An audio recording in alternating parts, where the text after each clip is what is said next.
I talked with my mother on March 7th at about 8:30 p.m. I just arrived from Kyiv to western Ukraine. They were supposed to leave on March 8th early in the morning. A green corridor was just announced and they had to leave. That's what it was about. Mom didn't really want to leave. She said, "I'll stay at home as long as I can," and I convinced her that she should go with my brother and his family so that we would already be here together during the war. My husband and I arrived in Uzhgorod on the evening of March 7th. Their belongings had already been packed for 5 days because it was very restless there, but it hadn't been possible to leave until the green corridor. Everyone who had left before that was fired upon, cars with children. It didn't matter if there were children or no children.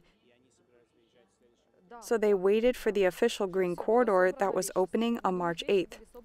At 10:40 p.m., there was an airstrike. I found out about 5 minutes after the first hit. My brother's friends called me and informed me. More precisely, they told me that there was an airstrike on Romanskia Street, where he lived. I dialed my mother. My mother had no connection. I immediately called my brother, and a stranger answered the phone. They said, "The house is no longer here. There is not even a foundation. There is nothing left." It was a 2-story house in a suburb. There are suburbs everywhere. They hit the suburbs, not high-rise buildings. What was your reaction? I did not believe it at first. I still hoped that someone survived. In the morning, there was information that some children were taken away injured. A lot of people got hurt there. I hoped that at least one of the children survived. But by the afternoon, they were found and identified as my relatives. I wanted to go there desperately, but my brother's friends persuaded me not to do it because it was a one-way ticket. They took care of the funeral, and I still haven't made it there. This is terrible, despite the fact that we are very close. We had very close family ties. The family is very friendly and big. I still do not believe it. I don't see them as dead.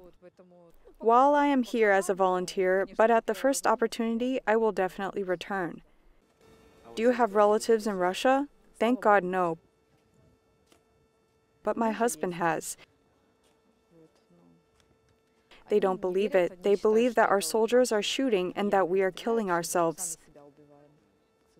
We terribly want to go home. My house is in Kyiv, and at the first opportunity, sue me, of course, I will go.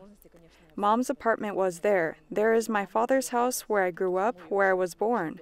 Of course, I will go to Sumy, the graves, as soon as possible. I have a lot of questions about the situation, and I don't know if I will find an answer. I am very sorry, and I feel some kind of injustice. This is some kind of mystical situation. My mother was a very kind, very religious person. Children who have not yet done anything bad to anyone.